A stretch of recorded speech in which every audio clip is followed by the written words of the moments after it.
Hey, what's up guys, it's your boy KCM What Ifs. Today we are gonna be reading The Turn of a Hero, or What If Naruto Left Jiraiya and Betrayed Konoha. So sit back, relax and enjoy. Enko waved her hands. Don't worry. Do you think that Tsunade will notice us with all of this going on? Not to mention the fact that with Naruto's chakra still in the air, she can't detect us. Right, responded Neji. I just hope that he didn't leave, continued Enko, talking about Naruto. Watching all of that really turned me on. Neji looked at Enko with a twitching eyebrow. I really did not need to know that. Enko looked at him with a smirk. What? You don't find me sexy? Neji turned away with a blush. I'm not going to answer that. Enko chuckled. It's so fun messing with him, she thought. Having fun? Both Neji and Enko looked down to see Naruto leaning against the tree trunk, looking at them with an amused look on his face. Before Neji could see how, Enko was right next to Naruto's side the next second, wrapping her arms around his neck. I'm flattered that you didn't forget about me, said Enko with a smile. Never, responded Naruto and then looked up towards Neji. Get down here, will you? The next moment Neji was on the ground in front of them as well. What is it? He asked. I want you to tell Hinata what she will need to do, responded Naruto. Oi, it's not wise to stay in the open like this. No doubt that Tsunade will send search teams to look for you. I know, replied Naruto. The Hyuga no longer has a clan head, said Neji. What do you dash? I'm sure that you'll figure something out, interrupted Naruto with a slight smirk. Right, said Neji with a shake of his head. Come on, whined Enko. We have things to do. Neji scowled as he turned to walk away. No way in hell that he was staying to watch any of this. I'll tell Enko what you two will need to do as well since you're not going to stay apparently, stated Naruto at Neji's retreat. Neji merely kept walking, causing Naruto to chuckle. Let's do this, said Enko as both she and Naruto disappeared in a dark flash. Mito sighed constantly as she stood on the balcony of her temporary room in Kiri. It was a beautiful night, all right. How she hoped for a time when she could just finally not worry about anything. Having grown up during the era where war was a common occurrence, she understood the harsh reality of things. That sometimes people die for the stupidest of things. And all to just serve someone who didn't care about them at all. The idiocy of humans, thought Mito as she looked up at the full moon. She was currently wearing a very loose scarlet nightgown. An issue that was bothering her was the poison that she had studied a few hours earlier. According to Yagura, the poison had been something that he had apparently used during the civil war in Kiri to kill people that had bloodlines. Well, Yagura didn't know how he had come up with it, just that he did, meaning that Tobi was behind it, which troubled her greatly. A poison that can even affect an Uzumaki was a dangerous one. Just what was he planning, thought Mito. Of course it could all just be a coincidence, but Mito didn't believe in coincidence. Another issue was as to how that bartender had even gotten hold of the poison in the first place. If only I could have asked him, thought Mito with a sigh. Something told her that Obito knew. The only problem was that the bastard wouldn't tell her anything. Madara, just what is your true motive in all of this, wondered Mito. Is this all just to take your revenge on Konoha? That seemed sort of unlikely. This was all just too complex just for something like that. A knock on the door snapped her out of her thoughts. Already knowing who it was, she said, "Come in." Kushina, having her nightwear concealed by a maroon robe, entered the room and gently closed the door behind her. I take it that you want your answers now, said Kushina as she walked up towards Mito in the balcony and stopped to stand beside her. I really doubt that you have all the answers that I want, replied Mito. Kushina sighed. Yes, you're right. I don't even know everything about Tobi's appearance either. It was Mito's turn to sigh. I figured as much. All I know is that he was a part of Obito, began Kushina. He was Obito's darkness, in a sense, and that after Madara brought Obito back to life, he gained life. Obito died? Asked Mito with a curious look. Kushina nodded. Yes, he did. He was crushed by a boulder trying to save an old teammate of his during the Third Shinobi War. Madara brought him back to life using the summoning jutsu to summon the Shinigami. But how can something like that happen? Questioned Mito. No matter how strong a dark emotion is, it can't gain life. I don't know about that, thought Kushina, thinking about Naruto and Dark Naruto, although she could see that Mito did have a point. Even Dark Naruto couldn't gain a body of his own. If he wanted to be free, he would have to take over Naruto. So for Tobi to have had Dash. And why didn't Madara just kill Tobi? Asked Mito, bringing Kushina out of her thoughts. Obito said something about him being curious about what had happened, responded Kushina. Madara, you. Thought Mito incredulously. Weird, isn't it? Asked Kushina. It sure is, responded Mito. But considering everything else going on, I shouldn't be too surprised. Kushina didn't respond to that. It's almost over, isn't it? She asked. I don't know, answered Mito. But things will get hectic soon. That is certain. Kushina merely closed her eyes. Where the hell have you been? I was out getting some fresh air. I didn't know that I would be needed since Konoha is under construction. How did I know that Naruto would attack? Tsunade sighed as she looked at Kabuto. To think that circumstances would actually make her team up with him of all people. Karma was a bitch. It had been a few hours since Naruto's surprise appearance and killing of Hayashi. It was about 4 a.m. in the morning and Tsunade had not slept at all, and she doubted that she would sleep tonight as well. And that was bad. The Kage meeting was tomorrow after all. I'm surprised though, said Kabuto as he readjusted his glasses. Why would Naruto kill Hyuga Hayashi of all people? For the hell of it, answered Tsunade with a scowl. This was the last time that she let the advisors and the civilian council decide anything. She had just been too tired to try to argue with them, and she still was. But seeing what had happened because of it, she needed to step up. I have things to do, stated Kabuto as he made his way towards the door. I'm sure that you'll want me to accompany you tomorrow, correct? Yes, said Tsunade reluctantly. Both you and Kakashi will be my bodyguards. We will leave in a few hours though, so do whatever you need to get done as soon as possible. Not much time, thought Kabuto as he walked out of the office. But it will do. Tsunade narrowed her eyes at the now closed door. She had been careless, not noticing Kabuto's disappearance. But she would be more careful now. And this just gave her another headache. In what position was she in where she couldn't even trust her supposed ally? Not in a very good one, that was for sure. So you're finally here. Twitch. Now Sasuke-chan, don't use that kind of attitude on your mother. I have taught you better than that, haven't I? 'Cause if I haven't, then I guess I'll just have to start now. No, Ka-san. A nod. Good. Now come and give your sweet and caring mother a big hug. Sasuke's eyebrows twitched as Mikoto approached him with her arms stretched outwards, ready to give him a big hug. Suigetsu was laughing in the background with Karen trying her best to hold hers in. But when Mikoto did hug Sasuke, she lost the battle. I'm not 8 anymore, thought Sasuke miserably but decided not to voice it. His mother was scared. That was something that he never forgot and probably never will. The two Uchihas with both Karen and Suigetsu were currently inside the Raikage's office, with said shinobi being in the village to oversee his now prepared army and readying himself to head towards the land of iron.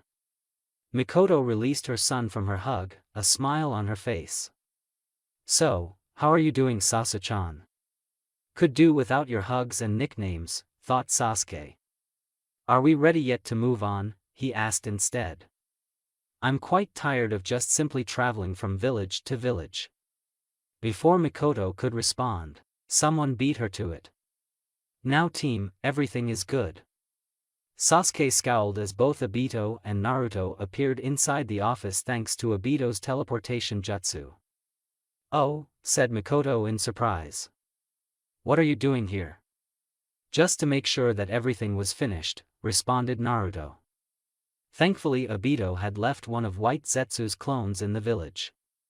After getting acquainted with Anko, he had contacted Obito through White Zetsu and now they were here. Everything has been taken care of, replied Mikoto. But where is Kushina? In Kiri, answered Naruto. They had things to do there. He then turned to look at Sasuke. And don't worry. Things will get exciting now. No more traveling. Sasuke smirked at that. It's about time, said Sasuke. Naruto smirked as well, but didn't say anything. Mikoto crossed her arms. And? A whole day is still left. What are we supposed to do? Naruto shrugged. Relax? Use this time to get rested. It probably won't be happening again for a while where you'll get to be so secure. Obito sighed as he rubbed the back of his head. Well, if you don't need me anymore, then I guess I'll go sightseeing. The way that he said sightseeing made Mikoto's eyes twitch. With that, Obito walked out, Suigetsu following, although said swordsman didn't say anything, not that anyone present cared. We need to talk, said Naruto to Mikoto, making said female Uchiha raise an eyebrow. Seeing where this was going, Sasuke began to walk out as well. Let's go, he simply said to Karen. The female redhead merely followed behind the Uchiha, not saying anything. I'll ask her about it later, thought Sasuke glancing at his mother momentarily before walking out, Karen right behind him. When the door closed, Mikoto asked, what is it? Naruto activated his regular Sharingan with the 3 tomatoes. These eyes, who did they belong to? Mikoto sighed at that. Do you really want to know? She asked back. Naruto nodded. Yes. Because, he closed his eyes and when they opened, his Mangekyo was activated. I don't want to go blind because of this. The Eternal, muttered Mikoto, understanding where the blonde was going with this. Naruto nodded again. Exactly. So, whose were they? Mikoto sighed again before answering. Well, if you want to know, I have to explain something to you. I have a whole collection of Sharingan eyes. Now that made Naruto pay even more attention. That was something that he was also interested in. With the help of White Zetsu, I managed to secure a lot of them after the Uchiha massacre, she began to explain. Of course there was also Tobi who collected some for his own use as well. But unlike him, the reason I collected them was because they are property of the Uchiha clan, not Konoha. But there was one important eye that both Tobi and I could not get in time. Mikoto paused here before continuing. And that was Uchiha Shirsue's eye. Uchiha Shirsue, repeated Naruto. Mikoto nodded. Yes.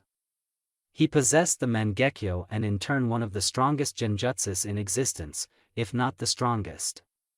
And the one that has it is Danzo. Naruto scowled at that. Why am I not surprised? I don't know what happened to the other eye though, said Mikoto with a thoughtful look on her face before shaking her head. But the point is though that Danzo has a strong Sharingan eye in his possession. That was what I was after before I heard that you had left Jiraiya on your training trip. I see. Muttered Naruto. Mikoto then shrugged. It doesn't matter now though. I'm sure that that bastard is going to show himself at the Kage meeting and that's where I'll finally take that eye back. I understand so far, stated Naruto, but you still haven't told me as to whom this eye belonged to. This time Mikoto chuckled. You're probably not going to believe this, but those eyes belong to none other than Madara's father. Naruto raised an eyebrow at that. Seriously? He asked. Mikoto nodded. Yes. To make him gain the Eternal I'm going to need to give him Madara's brother's eyes just like Madara said I should, thought Mikoto although she didn't quite understand as to why Madara had wanted that, just that Black Zetsu said that that was his orders. But still, why? Naruto rubbed his chin in thought. Something tells me that Madara had something to do with that. You think? Naruto ignored the bijou. I see, then how am I supposed to acquire the Eternal then? I don't suppose that he had a relative that I could transplant with. Mikoto was quiet, but her mind was thinking. Do you understand? Only when he asks for it, and only then, are you to give him Madara's other brother's eyes so that he may be able to attain the Eternal. I don't get it. Why are you telling me this now? Why did Madara want any of this? It's important. You're not going to tell me, are you? He, you know me too well. TCH, can you at least tell me just why are you telling me this now? He's with you now, isn't he? What good would this information be when he wasn't?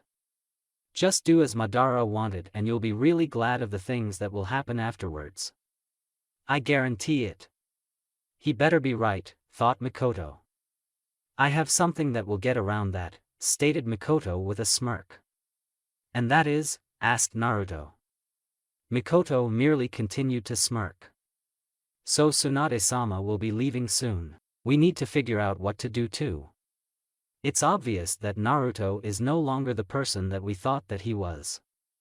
Neji merely stared at the discussion in front of him with an impassive look on his face. Currently the remainder of the rookies were discussing what they were going to do about Naruto now that it was clearly obvious that he was not going to change. Something that made a certain pink-haired kunoichi very sad. Sakura had her head lowered, staring at the ground. Neji honestly found that very amusing. 3 years ago the pink-haired girl wouldn't have given a single thought to Naruto, but then he leaves and she basically becomes obsessed over him. I wonder what she is going to think about when she knows that Sasuke is also in this, thought Neji with a mental smirk. He then glanced at Hinata, who looked pretty normal for someone that had just lost her father. But it seemed that she didn't care about putting on appearances anymore. The Hyuga clan was also in a big mess at the moment. The elders still didn't know what to do without a clan head. Of course Neji would know what to do about that, but that would be for later. I suppose that no one has any objections, asked Shikamaru with a serious look on his face while looking at Sakura. And of course if anyone were to have any objections it would be her and perhaps Hinata, but with Naruto apparently killing her father, Shikamaru didn't suspect her trying to object. But Sakura didn't say anything though. Seeing no objections, Shikamaru continued. Then it's settled. Naruto is now hereby considered an enemy to all of us. We are not to try to talk to him anymore. Tenten glanced at Sakura as well, but didn't say anything either. If that's over, then we have things to do at the moment, commented Neji as he looked at Hinata. The Hyuga clan currently has an important meeting that we must attend. Shikamaru nodded, understanding. A new clan head was needed after all. Both Neji and Hinata began to walk away. Idiots, thought of Neji, thinking of Shikamaru and the rest. If they think that they can actually stop him. Are you going to be going with us as well? Asked Mei as she along with Yagura, Ao, and some swordsman named Chojuro stood in front of the village gates in Kiri. Mito, along with Kushina and Fuka, nodded. Yes. The Kage meeting, that's where the curtain will fall and the real beginning of this will start. So we need to be there. Yagura glanced at both Yudakata and Hataru. Are you sure that you want her to come along? Asked Yagura to Yudakata. Said Jinchuriki shook his head. She's not. Hataru looked down at that. She of course wanted to tag along because Yudakata was going, but he didn't want her to come along because he said that it was too dangerous. She could take care of herself. There's also something that I want to look into after this, said Mito but didn't elaborate.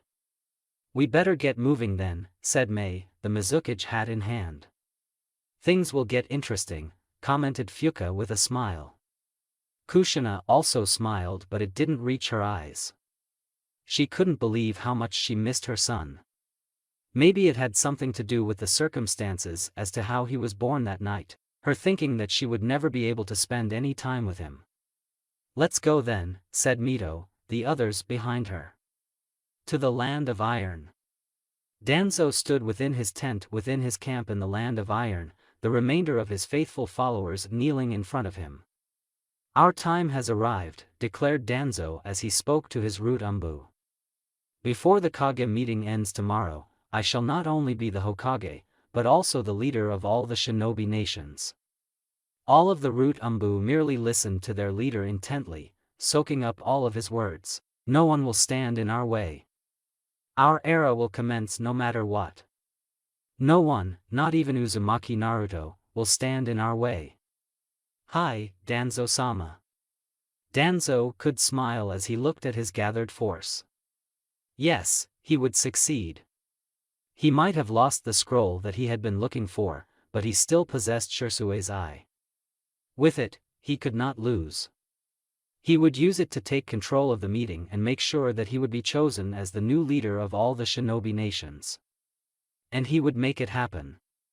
"So you guys really are back." Both Rashi and Han glanced back down the street to see an Iwa Kunoichi running up to them enthusiastically. "Who are you, Sakirashi?" The young Kunoichi pouted as she stopped in front of both the Iwa Jinchuriki. "How could you not remember me?" said the girl with playful tears in her eyes. "It's me. Kuratsuchi." Rashi's eyes widened. "No way," he said and then smiled. "Well, would you look at yourself? You've grown, Kuro-chan." Kuratsuchi scowled at the nickname. "Don't call me that. I'm not a little girl anymore, you know." Rashi chuckled. "I see, sorry." Kuratsuchi glanced at Han. "Still quite as ever, are you?" "I suppose you could call it that," replied Han softly. Kuratsuchi smiled at them. "But it's really great to see you too though. Come on." She linked her arms with both Jinchuriki. "We need to catch up with each other while we can. The old man will no doubt take you two to the Kage meeting, so we need to hang out now." Rashi smiled softly at the young girl while Han's eyes merely softened a bit. It was good to be alive all right. Yujito sighed as she laid on a bed within one of the many tents in the makeshift camp of the army. Killer Bee had gone to talk to the Raikage about something that Yujito didn't really know what it was about, but her mind was currently preoccupied on what was going to be happening soon. Funny that the first time that she had met Naruto, she obviously had not expected for him to actually make something as big as this possible. That also seemed like a long time ago. But how long ago was it really? A couple of weeks or more? Yujito didn't know. "Trouble, kitten?" "You have no idea," replied Yujito. Matatabi chuckled. "Don't worry. I'm sure that Naruto will definitely protect you." "You're still going on about that?" asked Yujito with a shake of her head. "That's just never going to happen." "And that's because you're just simply too stubborn," retorted Matatabi. "Call it what you will, but I'm not about to just give myself as easily as that." "I'm better than that," stated Yujito. "I know, but trust me when I say that you will not regret it if you do." "Just why are you that intent on getting with him anyways?" questioned Yujito. "Because he's the next chosen, that's why. And that's the perfect mate for my Jinchuriki." "Mate?" thought Yujito incredulously before something else caught her attention. "Wait, what do you mean by chosen?" Matatabi cursed quietly at that. "Damn it. Shinigami-sama told me to not tell anyone about it yet. Damn my mouth." "Well," said Yujito, "just forget it. But you should still listen to my advice. You'll never regret it." Yujito cut off her link with her bijou, not wanting to listen to the bijou any longer. But the temptation did still remain with her. How would it be, one night with Uzumaki Naruto? Maybe not too bad. "It's done." Naruto touched his bandaged eyes. He could feel it indeed. The power oozing from them. "So this is the eternal Mangekyo, now I can use the Sharingan without any worries." It's still shocking that the Uchiha woman possesses eyes that are as old as from the Shinobi clan war era. And from Madara's relatives as well. It makes no difference to me, thought Naruto. Just as long as it works. You'll need to let your body get adjusted to them, so you'll have to stay in bed for now. Of course Mikoto didn't think that it would take that long considering that the Kyuubi was sealed in Naruto. The bijou would no doubt speed up the process. Naruto sighed at that. This will not be fun, muttered Naruto. He was still energetic as ever if not more, and staying in bed doing nothing to do with all of his energy was not going to be easy. Mikoto chuckled as she pushed Naruto back into the bed and climbed on top of him. Don't worry. I'm sure I can help you pass the time. Naruto would have raised an eyebrow if he could but wasn't going to say no. So he placed his hand on both sides of Mikoto's shapely hips. It would be appreciated. Mikoto rolled her eyes. Of course it would. So you're awake. Fu shook her head as she stood up in a sitting position from the bed that she presumed that she had been sleeping on. Just what had happened? The last thing that she remembered was Danzo, she exclaimed as she looked around. Whoa, calm down, said Obito as he walked up towards her from the wall that he had been leaning on. You're safe right now. Obito, said Fu in relief. She then looked around, not recognizing the room. Where am I? You're in a safe house at the moment, answered Obito. You sure have missed a lot of things. Where is Naruto? Asked Fu. In Kumo, answered Obito. I was there too, but then I got bored, so I thought I could pay you a visit.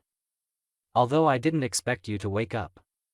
Fu then got out of the bed, showing that she was only wearing a common white hospital gown.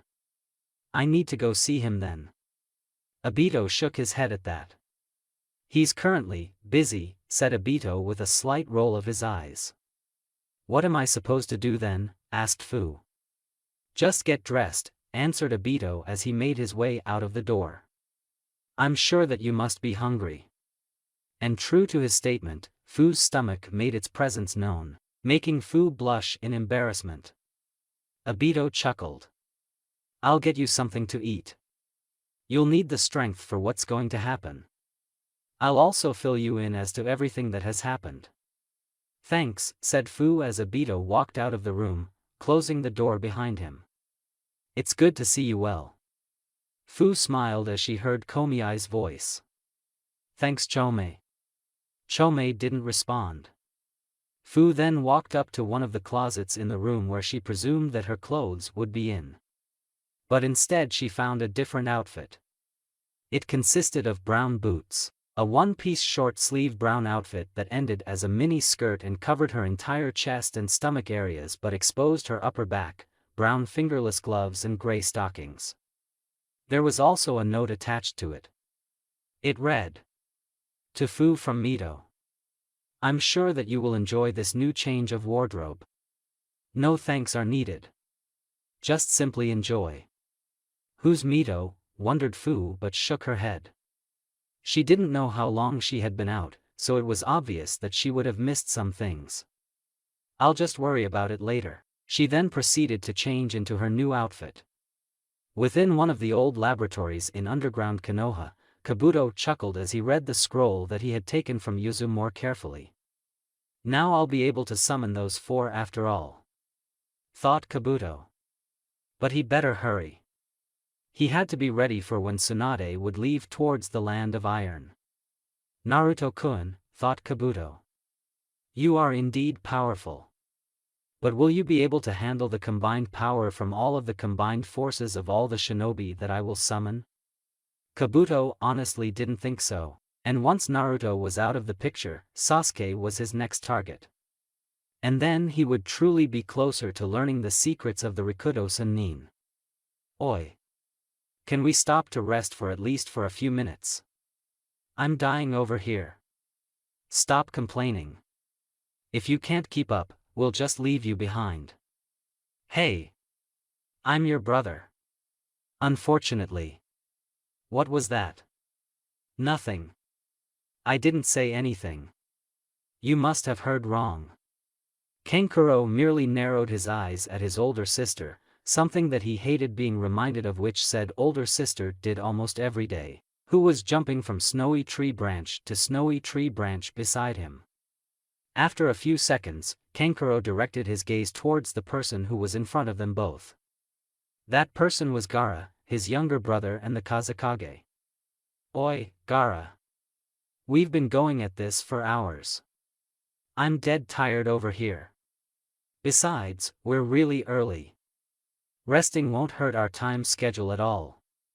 But the male redhead merely kept hopping from tree branch to tree branch as if Kankuro hadn't said a word at all. Shut up, retorted Temari with a whisper at his side with an angry look on her face. Don't you understand how important this is for Gaara? Asked Temari. This whole meeting is about Naruto, who Gaara happens to think of as his best friend. Have you forgotten about that? Kankuro shrunk back a bit in resignation. I know that, he responded, also in a whisper. But us being tired at the meeting without any need to be will only backfire in the end. You're right, agreed Temari with a nod before glancing at Gaara. But at this point, fatigue is the least of Gaara's worries. I'm sure you know what is likely to happen to Naruto considering everything that he has done since he returned, right? Kankuro sighed at that. Of course he knew. Not only had Naruto attacked Konoha, but rumor has it that he had something to do with the utter turmoil that was occurring in AIM at the moment. AIM was easy pickings for anyone at the moment, even the minor hidden villages. Of course no one had tried anything so far, which greatly surprised Kankuro. From what he knew and had heard about the current leader of IWA, that Tsuchikage would have jumped at this opportunity to expand Iwa's territory. But why didn't he? As to why the minor villages hadn't attacked, well, Kankuro could understand that at least. They probably feared that one of the main shinobi villages like Kumo or Konoha would retaliate, which would only cause more cons than pros in the long run. Of course Konoha wasn't in any position to try anything, but there were more shinobi villages besides Konoha. He's most likely to be branded as a wanted international criminal, and if captured, he would be killed for treason, answered Kankuro with another sigh. Now that he thought more about it, Kankuro could see why Gaara wanted this meeting to begin as soon as possible. But that raised an interesting question: what would Gaara do? Would he stick up for Naruto or agree that Naruto was now a threat and should be eliminated? Gaara, thought Kankuro. Temari returned her gaze forward, seeing that Kankuro now understood as to why Gaara was in such a hurry. And much like Kankuro, she was extremely worried about her younger brother. A few moments later, however, surprise appeared in both of their faces as Gaara stopped all of a sudden. Gaara, said Temari with a tilt of her head and a questioning look on her face. We will take a break now, Gaara said simply without turning to look at them. At that, Temari shot an annoyed look at Kankuro, who brought his hands up in defense to shield himself from anything that Temari could throw at him. How is this my fault? Thought Kankuro incredulously. Temari sighed. He wasn't worth the trouble, she realized. Besides, as much as she had berated Kankuro for stating that he was too tired to continue, she too was tired but understood how important this was to Gaara to not voice her tiredness. But thanks to the selfishness of Kankuro, it seemed that she would be able to relax for a bit. Gaara was merely looking up at the gray sky as more snow fell on the ground, not paying any attention to either of his siblings. Naruto, thought Gaara, troubled. Tsunade looked around her surroundings with open distaste as she calmly walked through the area down a snow-covered road. This is why I have never liked the land of iron, she stated while looking at the falling snow. It's always snowing. To her left, someone chuckled. Now that's not very nice. The people who live here would not appreciate that comment. Tsunade looked at said person and scowled. With little to no sleep in the past 2 nights, she was not in the mood for any type of crap. Especially from this individual. Does it look like I care? She retorted. The person raised an eyebrow. I think you should. After all, you're the Hokage. Your actions reflect that of your village. Comments like those are some of the reasons why petty wars are fought, and sometimes even for less. Even in her annoyed and sleep-deprived mood, Tsunade had to agree with that. But that didn't mean that she was going to admit to that out loud. So instead she merely turned her head away from the person with a huff. "Shut up, Kabuto." Kabuto merely chuckled in response as he readjusted his glasses. Kakashi for his part was walking calmly on Tsunade's right, currently reading an oh-so-familiar book accompanied by his giggles and blush, meaning that he was paying no attention towards the little conversation taking place with his other two traveling companions. The reincarnation of the snake pedophile and a pervert, thought Tsunade with twitching eyebrows. What did I do to deserve this? So this is the land of iron, huh? Not exactly what I expected considering the name. Everyone present could only roll their eyes at Utakata's statement. Although there was some merit to it. Why call a place that snowed most of the time, if not all, the land of iron? Names don't mean much regarding this place, said Mei while walking at a normal pace with the rest of her companions. Considering that this is the only area that is not influenced by any type of shinobi movement or the sort, it's the best place to have a meeting as important as this. So it's run by samurais, said Utakata with a bored look on his face, his hands behind his head. What's to stop them from being bought over by some other faction? It's their code, answered Yagura. It strictly says that samurai in no way are to be dragged into the affairs of the shinobi world. Well then hosting this meeting kind of destroys that, doesn't it? Retorted Utakata. In a sense. It was Mito who answered this time, who was walking right beside Mei. But they are the only nation that is truly 100% neutral. Everyone else either is aligned with someone else or has his own motives to accomplish. This is also one of the major reasons that no one has ever tried to conquer this nation. It serves as the only true buffer zone. The leader of the samurai merely offers advice in whatever manner that the meeting is taking place for. Nothing else.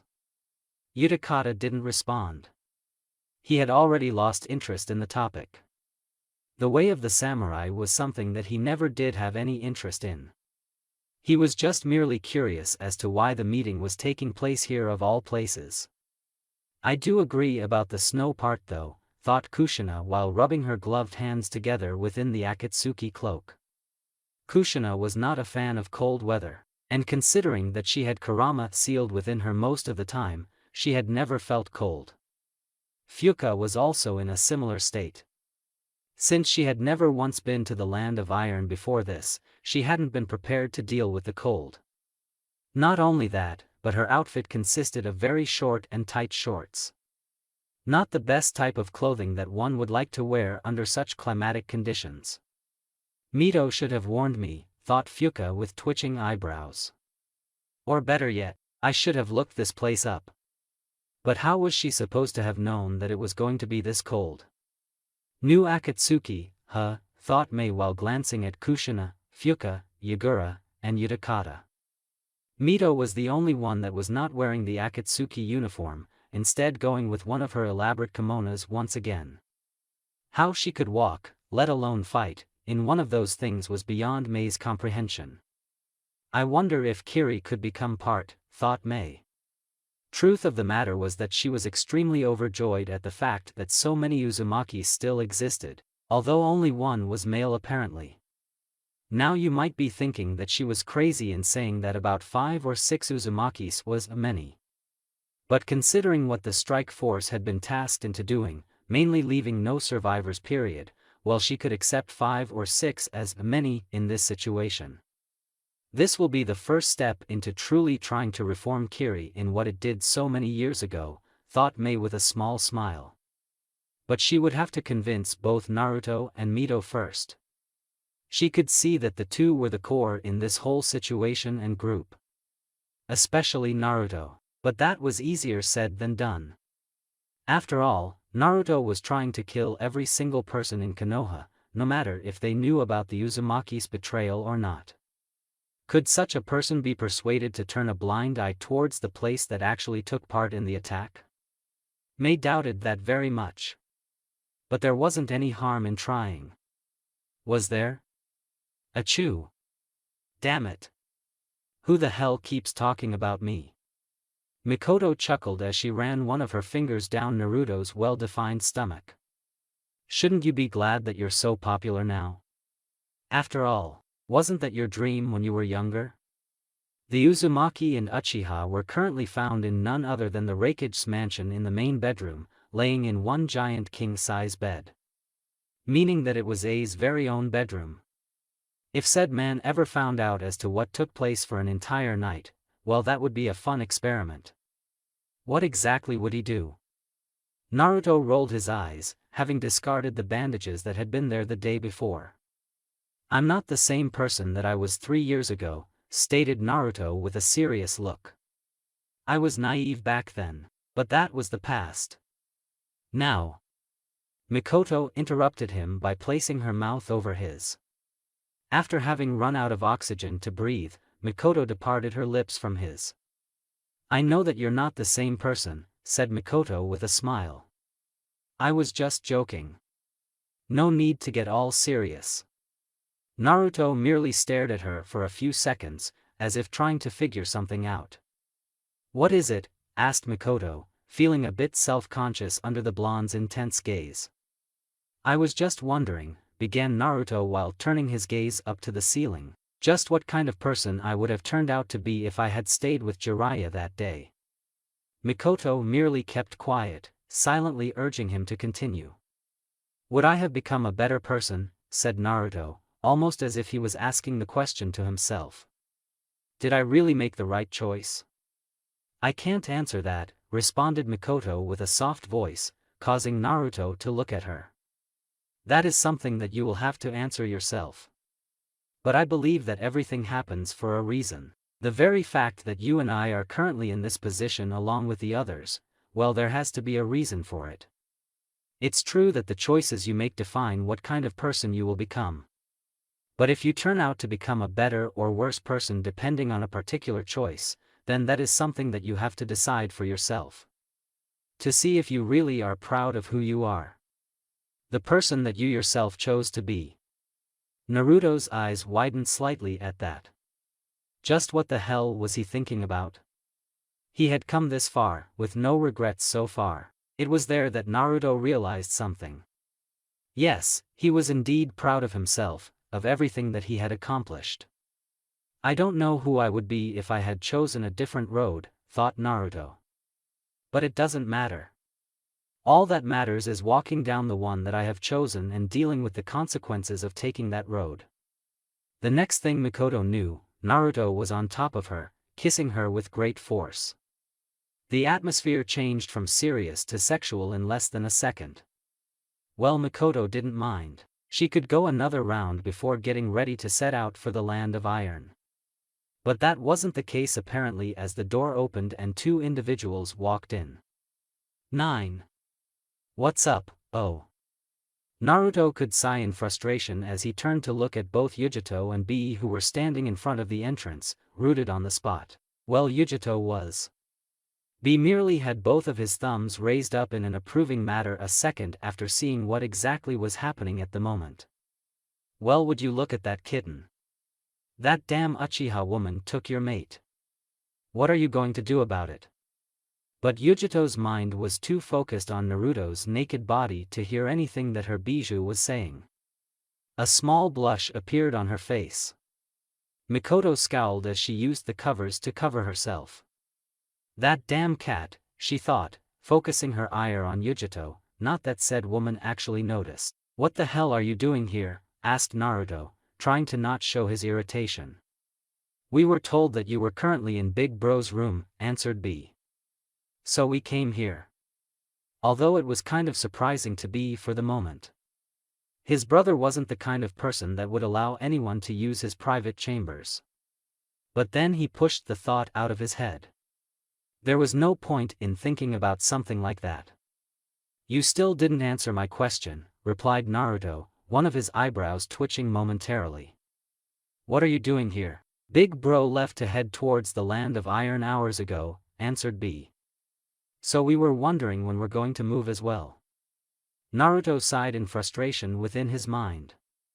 They interrupted him and Mikoto for something like that? Granted, he had been going at it with Mikoto almost entirely the night before, but the fact still remained Mikoto was hot. So any chance to hook up with her was something that Naruto would not pass up. But instead he got interrupted. "You don't have to worry about that," answered Naruto with a wave of his hand. "I'll tell you when we will leave." "Wait a moment," said Yujito, finally coming out of her shock. "What is it?" asked Naruto calmly. "Just what exactly do you think that you two were doing in Reikage-sama's room?" she exclaimed. "What does it look like?" It was Mikoto who replied. "We were having sex and were to continue when you two interrupted us." "This bitch," thought Yujito. "Oh. And here I thought that you didn't want to hook up with Naruto?" "I don't." "Then what's up with the jealous fit that you're throwing right now?" Seeing no dignified answer that she could give, Yujito cut her link with a laughing Matatabi and walked out of the room. B merely stood there, both of his thumbs still raised up. You can go now," said Naruto with a slight roll of his eyes. 9, you rock." With that, B walked out of the room, taking out his rap notebook in the process and closing the door behind him. "Right," thought Naruto before glancing at Mikoto, who was heading towards the bathroom. Seeing a chance to continue before they had been interrupted, Naruto made to follow. Mikoto looked over her shoulder with a slight smirk, noticing Naruto's intentions. "Sorry. But it looks like our time is up for now. So don't think about following me there." Naruto could only stare at her in shock. "Seriously?" Mikoto nodded. "Seriously." With that, she continued to walk towards the bathroom, all the while knowing that Naruto was staring at her round ass. Naruto could only curse thoroughly in his mind as Mikoto closed the bathroom door. That's when another being made his presence known. Oh yeah, this is exactly how someone wants to wake up to a brand new day. Being cursed at. "Hello to you too, Kurama," thought Naruto with a sigh. Kurama merely scoffed. "Wow." Fu could only look around the many buildings in Kyumo in awe, having never been in Kyumo before. In fact, besides Konoha, she had never traveled to any other place outside of Taki before Obito had shown up. Thinking about that, now that moment seemed like a long time ago. But Fu honestly couldn't be happier in having said yes to Obito and having chosen to accompany him. Not only had she finally gotten out of Taki, the place that she hated the most in the world, but she was also able to experience and see a whole different part of the world. Although I could have passed on some of them, thought Fu, thinking about what Danzo had done to her. But that was a small negative in Fu's opinion. All the positives made all of this worth it in Fu's mind. Not only have I actually been able to truly live my life, but I also met Naruto. Now Fu didn't exactly know what she felt about the blonde. Was it love? Fu could say that no, for the moment it wasn't that. But it was getting there, that was for sure. The first person that I hook up with and I end up falling for him, thought Fu with a shake of her head before smiling. Who was she kidding? She was extremely happy to have strong feelings for Naruto and there was no way that she was going to try to reject them. Enjoying yourself? Fu looked behind her to see Obito standing there with his hands on his packets, an amused look on his face. Fu nodded. "Yes, I am," she answered before pouting. "Now can you take me to go see Naruto? You made me wait an entire night already." For your own good, thought Obito. He knew that Mikoto would not like for anyone to interrupt her personal time with Naruto. To think that she's actually getting late again, thought Obito in amusement. But he shouldn't be too surprised. It was exactly how Madara predicted that she would act after all. And to think that she didn't even know everything about Naruto either. "Are you there?" Fu's voice brought Obito out of his train of thought. "Sorry," he said with a chuckle, "I was just thinking about something." Fu rolled her eyes. Fine. But if you're done, can we go now?" Persistent girl, thought Obito with a sigh before nodding. Let's go. The two disappeared in a vortex. Team. Dobe. Duckass. Whiskers. Emo. Databeo-chan.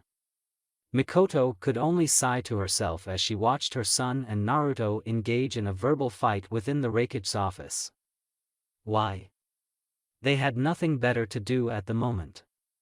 Seriously, thought Yujito with a sweat drop. B was currently humming to himself and writing something down in his notebook while both Karen and Suigetsu could only stare at the sight in front of them with a sweat drop each as well. That was the sight that both Obito and Fu arrived at as they appeared within the office as well thanks to Obito's teleportation jutsu. Naruto, said Fu as she ran up to him to hug him, having already known who he was the second that she saw the whiskers.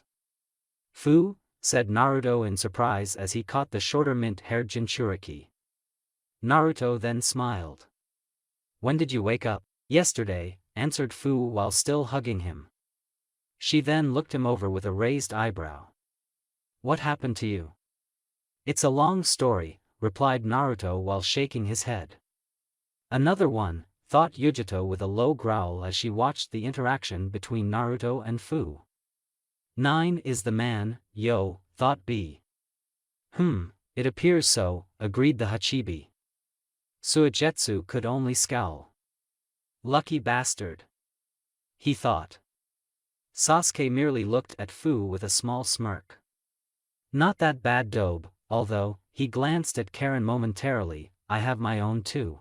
Sasuke really didn't know what had come over him when he had first slept with Karen on their way to IWA many nights ago. It just seemed like the right thing for some reason. And of course he didn't regret it. On the contrary, he actually very much enjoyed it. Of all the girls that Sasuke had ever come to know, Karen was the only one that wasn't just after him because of his status or looks. Although the latter did have a role to play, that was natural. No. It all just came down to his chakra. Although Sasuke himself didn't really fully understand the whole deal behind it, he wasn't going to question it. Of course he still hadn't told his mother yet and was not going to either. And he had made sure that Karen wouldn't either. It's about time to head out, said Mikoto as she walked up towards Obito. Naruto himself smirked as Fu continued to hug him. Indeed. It's time to get this show started. The others could only nod. They were eager to start this. Sakura walked down one of the many rebuilt streets in Konoha, shock present all over her face. But for all that knew what exactly had taken place the day before and just recently announced today, well, it wouldn't be too surprising. And was that? The answer was simple. Hinata, yes, the shy and lovable Hinata that is in love with Naruto, was now the clan head of the Hyuga clan. The fuck? Now you might be thinking as to how in the world Hinata had managed to become the clan head. And that was a two-part answer. The first part was Niji. He had managed to convince that Hinata was the only choice since she was the eldest of the daughters of Hayashi, so naturally she deserved to be the new clan head. Since Niji was praised as the prodigy of the Hyuga, most listened to him intently and agreed with him completely. Of course some had rejected the idea since they thought that Hinata was worthless and that Hayashi himself had been considering Hanabi for the new clan head. So what had Niji done? He asked for a match between the two to take place. There was a risk in that, of course. If Hinata lost, Hanabi became the new clan head. Of course she would have advisors considering that she was only 13 for the moment. And yes, Hanabi was actually that strong with her Byakugan already. Even Niji had admitted to that much-mused Sakura. And that was where the second part in all of this and the stranger one came into play. Hinata, sweet, kind, and lovable Hinata had completely destroyed her sister. Of course Sakura hadn't been there to see the fight, but she had already seen Hanabi's body at the hospital. To simply put it, Hanabi was lucky to be alive at all. From the bruises of the attacks, it would seem as if Hinata had been going in for the kill. Which was confusing to Sakura on so many levels. There was just no way that Hinata would ever do something like that, right? Just what is going on, wondered Sakura. It was as if Hinata was a whole new person. And not a better one either. Things just don't make any sense anymore. Welcome. As per the request of the Kazekage, the 5 Kage have all gathered here in the Land of Iron. I am Mifune, your moderator, stated a calm voice coming from the now identified Mifune, leader of the samurai. He had long gray hair with bandages around his head. He also had a gray goatee and a mustache. I hereby declared this 5 Kage Summit Conference in session, he declared. What followed after that were a few minutes of intense and awkward silence. Each Kage had a staring contest with each other, trying to see who would back down first. Sitting behind Tsunade up in the stands, Kabuto could only chuckle silently as he watched all of this. I guess this is to be expected from the idiocy of the 5 Kage, thought Kabuto. Kakashi cast a momentary glance at Kabuto before focusing his attention on the meeting. Behind Inoki, Rashi cast a glance at each of the Kage. So these are all the strongest shinobi in the shinobi world. Within Rashi's mind, the Yonbi let out a small snort in amusement. You know that's a total lie. There are stronger shinobi out there that are not the 5 Kage. I suppose you're right about that. Han merely watched the proceedings with a calculating look on his face. Since I was the one who called you all here, I suppose I should start first then, stated Gaara with a calm voice, breaking the tense silence. Inoki let out a snort in amusement. My, seems like they're just letting anyone become a Kage these days. Or is it just because your village doesn't have anyone better than a 16-year-old brat? From his spot Kankuro scowled at Inoki. That old fart. Of course Inoki would say something like this, thought Tsunade with a sigh. He hasn't changed one bit. A merely kept silent. Tsuchikage-sama, began Mei with her arms folded, there's no need to make fun of him. Please continue, Kazekage-sama. As if not hearing what Inoki had said, Gaara did just that. As I'm sure that you're all aware, this meeting was supposed to be about Akatsuki and how to stop them once and for all. Inoki let out another snort. Ridiculous. Each village should be prepared to handle a simple threat such as Akatsuki. Simple threat, thought Kabuto with a shake of his head. Is Inoki serious? Of course Kabuto should have expected that. After all, he had taken advantage of that idiocy and had killed a bunch of IWA shinobi for the sacrifices required for the Edo Tensei, and Inoki didn't even know that he was the one who did it. Kabuto silently chuckled again. I am a former Jinchuriki, stated Gaara. The Akatsuki captured me and sealed my bijou away, as well as many other Jinchuriki. Not mine anymore, thought Inoki with an internal smirk. That is why I consider Akatsuki to have been a major threat. But now, it seems that someone else more dangerous has taken Akatsuki's place, said Gaara. He's also the one responsible for AIM's current situation. Tsunade closed her eyes. Uzumaki Naruto. So you're finally here then? Naruto nodded as he and the rest appeared via Obito's teleportation jutsu, meeting with Mito and her group. They were all currently on a cliff overlooking the structure as to where the Kage summit was currently taking place at the moment. Sochi, said Kushina as she walked up to embrace him. We don't have time for that, said Mito as she turned her head to look at the structure. We have important matters to attend to. Let's also not forget about Danzo, reminded Mikoto with narrowed eyes. I'm sure that bastard is around here somewhere. I'll let you guys take care of that, said Naruto while motioning towards Mikoto, Sasuke, Suigetsu, and Karen. I'm sure that you'll want some payback. Kushina looked at Naruto, confused. But I thought Kabuto is here, stated Naruto, interrupting whatever Kushina was going to say. He has something that we want back. Mito nodded. Indeed. What would that be, wondered Sasuke before shaking his head. He could wonder about that some other time. Well then, said Mikoto as she started to walk away. We'll deal with Danzo. Oi, Zetsu. Come out. We're going to need your help here. Hi, said White Zetsu with a chuckle as he appeared on the ground along with Black Zetsu. I'm going with you, stated Black Zetsu while staring at Naruto with his single eye. Naruto shrugged. Do whatever you want. Good luck then, said Mikoto as she and her group left, followed by White Zetsu who had separated himself from Black Zetsu. Now it's our turn, said Naruto before looking at Fu, Yujito, and B. I'm sure that you three can create a bit of a diversion to keep our samurai friends busy until we're finished, am I right? Fu nodded. Leave it to us, she stated. Yujito merely nodded while B brought his fist forward. Bump fists with me, Nainyo. Naruto merely did so with a chuckle, while B smirked. When the three had left, Naruto turned to look at the ones that remained. They were Mito, Obito, Kushina, Fuka, Yagura, and Utakata. As for us, Naruto turned to face the building with a smirk, we're heading straight into the belly of the beast.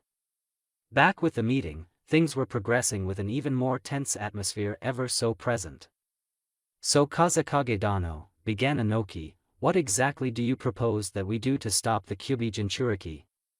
We form an alliance to stop him once and for all, answered Gaara without hesitation. The other Kages looked at the youngest of them all with surprised looks on their faces.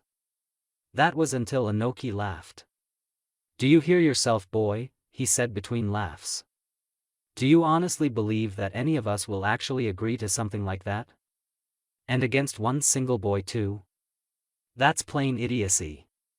I'm in, stated Tsunade, catching Inoki off guard. Mei narrowed her eyes at the blonde Hokage, but didn't say anything. Interesting, thought Mifune while observing everything with a neutral and calculating look. This meeting is definitely an interesting one. Inoki scoffed at Tsunade. I guess I shouldn't be surprised that you would agree, he said, making Tsunade look at him with a dark look. After all, you let your own village be destroyed by this one single boy.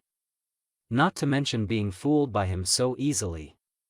Kabuto could only sigh as he saw how much Tsunade's fists were shaking in anger. I guess it's time for the action to start then, he thought to himself as he prepared to act as a good and loyal bodyguard. Tsunade would snap.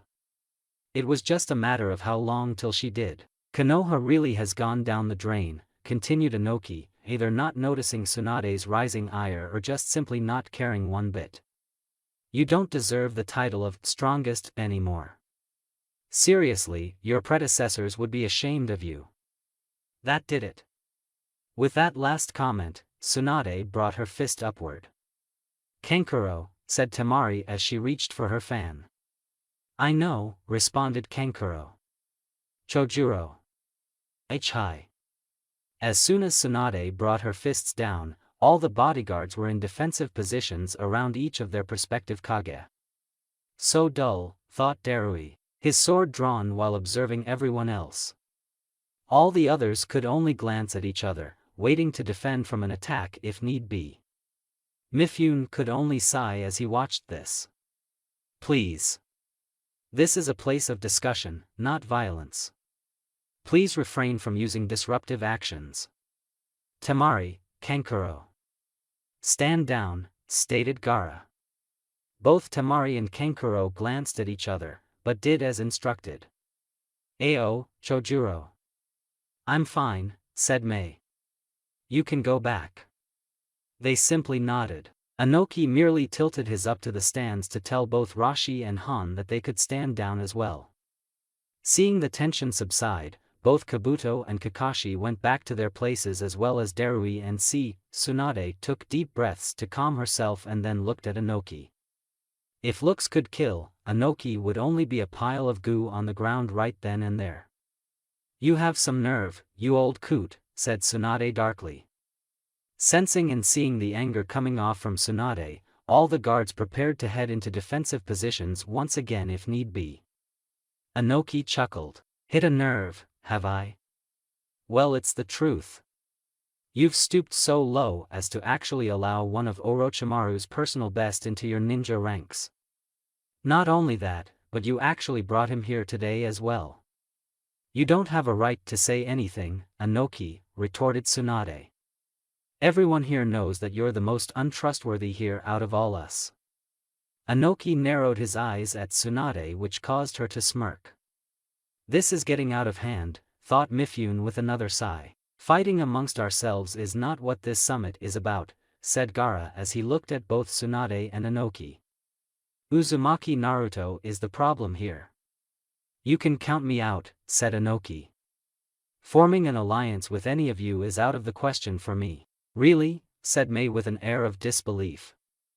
Because from what I understand, you didn't have a problem working with both Kiri and Kumo in the past to wipe out the Uzumaki clan. What has changed since then? Gaara's eyes widened at this information. Wipe out the Uzumaki clan, thought Gaara. Kabuto readjusted his glasses. Interesting. Oi, what's this about the Uzumaki clan? Whispered Kankuro to Temari with a shocked look on his face. Temari simply shook her head, indicating that she didn't know either. Does Naruto know about this? Wondered Temari. Because if he does. Anoki scowled at that. That was different. Different how? Retorted Mei. Different in that you actually had something to gain by working with them? Don't you dare talk to me in a disrespectful manner, you bitch, said Anoki. Ao narrowed his one eye. This guy. Mei merely stared at Anoki with a cold gaze. Before anything else could happen, clapping was heard. Oi, what is that? Asked Kankuro while looking around. I don't know. Answered Temari with narrowed eyes. Kabuto could only smirk. So he's finally here, huh? Rashi/Han, it's him. Both Jinchuriki merely nodded. So it's time, thought Mei. All 5 Kage, the greatest shinobi of the world. Ha! What a joke. Tsunade narrowed her eyes as she looked up on top of the stands as a vortex started to form. As a response, all the shinobi reappeared in front of each of their Kage except for Kabuto, who remained sitting in his spot. Not that Tsunade cared about at the moment. She would deal with that later. Naruto chuckled as he and the rest appeared out of the vortex. Naruto, said Tsunade with gritted teeth. That's Naruto? Asked Kankuro with a what the fuck look on his face. Temari was also in a similar state. Gaara merely gazed at Naruto. Black cloaks with red clouds on them. Thought Anoki. You, began Tsunade, noticing Mito and Kushina, what are you all doing here? Naruto chuckled. It's the beginning of war. Danzo-sama. All preparations are finished. We can commence whenever you are ready. Danzo nodded his head, satisfied. Good, Fu. Now then, shall we dash? He stopped mid-sentence as blood hit his cheek. Said blood belonged to none other than Fu, who now had a sword sticking out of where his heart should be. Danzo immediately jumped back and landed with a defensive position, the rest of his root umbu within the camp going into defensive positions as well. It's about time that we met, Danzo, stated Mikoto emotionlessly, Sharingan activated. She retracted her sword out of Fu, causing the body to fall on the snowy land with a thump. Sasuke was then at her side, his Eternal activated and directed at Danzo. Both Karen and Suigetsu merely stood to the other side. White Zetsu was currently a good distance away, watching the whole thing with a smile on his face. Yeah. Danzo's one visible eye narrowed. Can she be?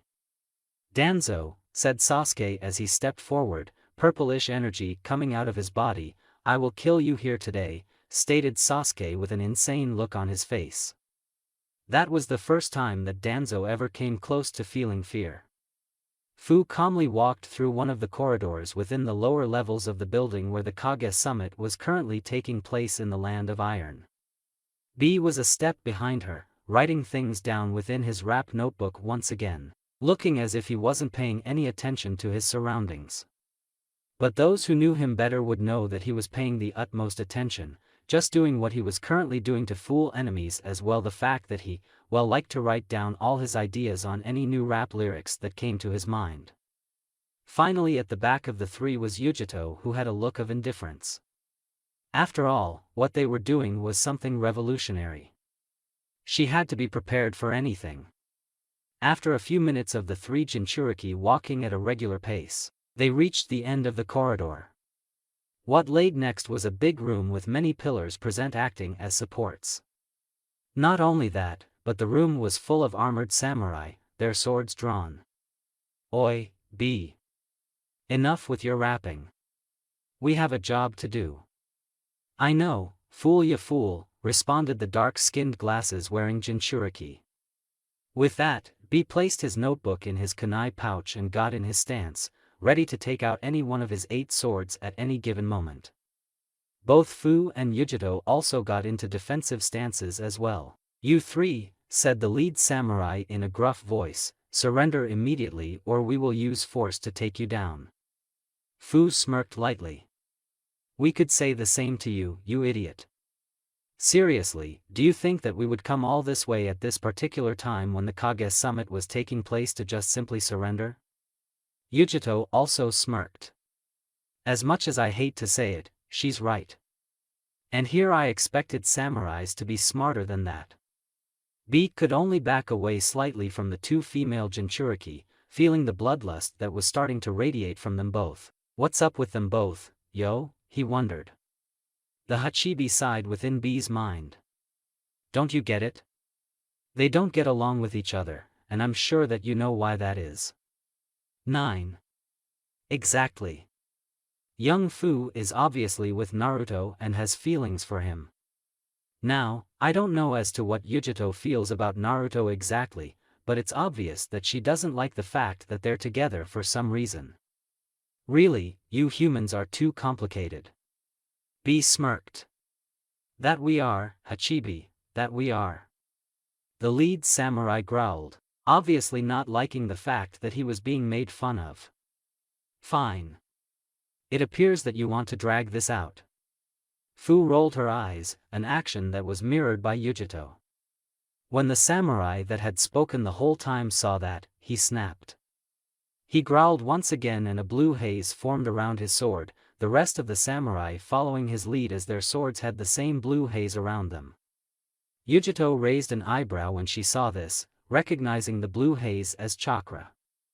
Oh. So that's how they use chakra. Fu, don't dodge their attack. What?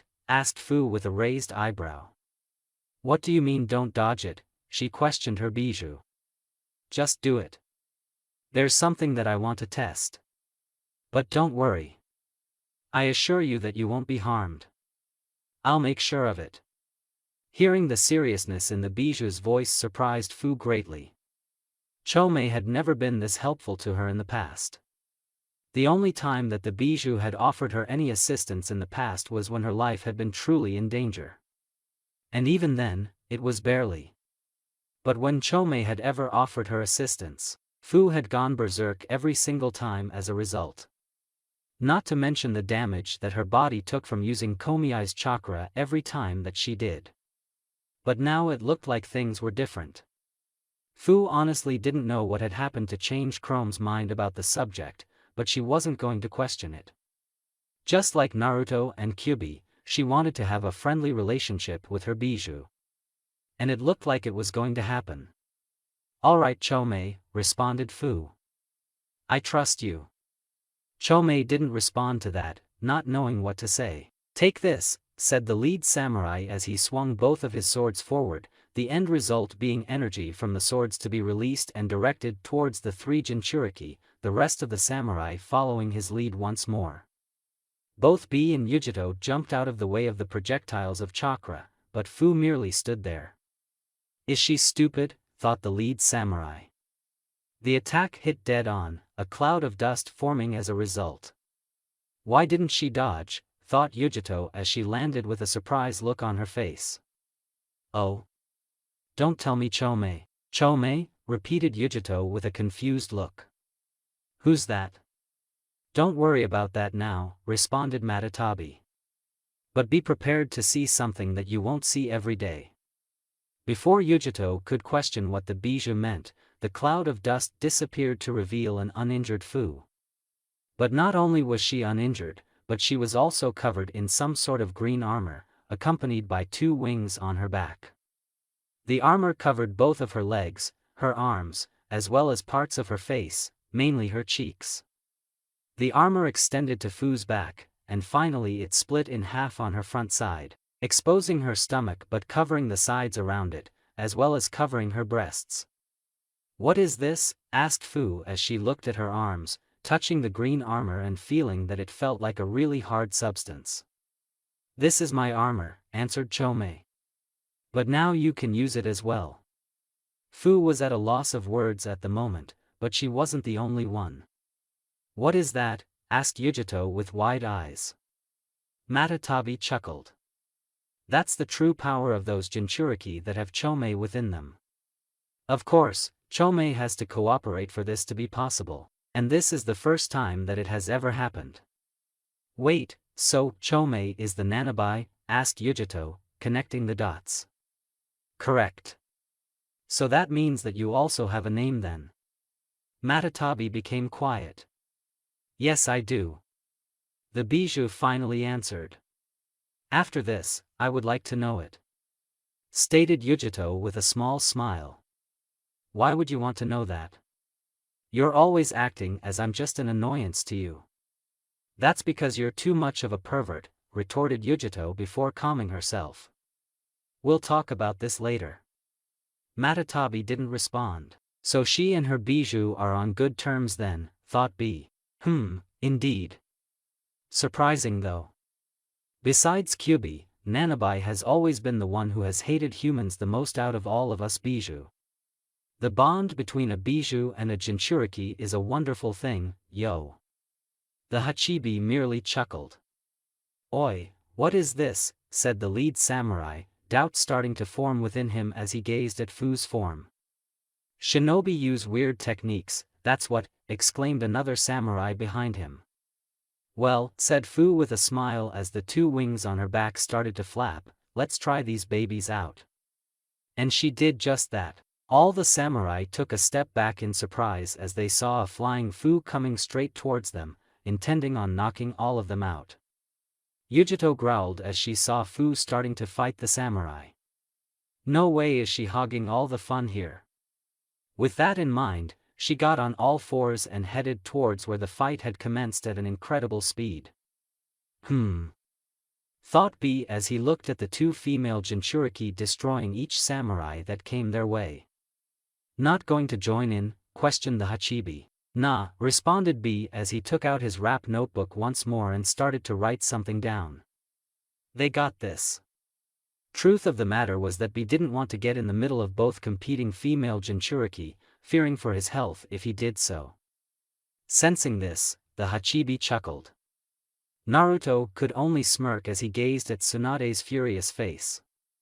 Something wrong, Bachan? He asked with some mockery. Tsunade could only shake in uncontainable fury. You little brat, she said, do you realize how stupid it was for you to come here? Naruto took on a mocking thinking pose. No? He then smirked again. Do you realize how stupid it is for you to continue to underestimate me after all that I have done? He said to her with humor laced in his tone.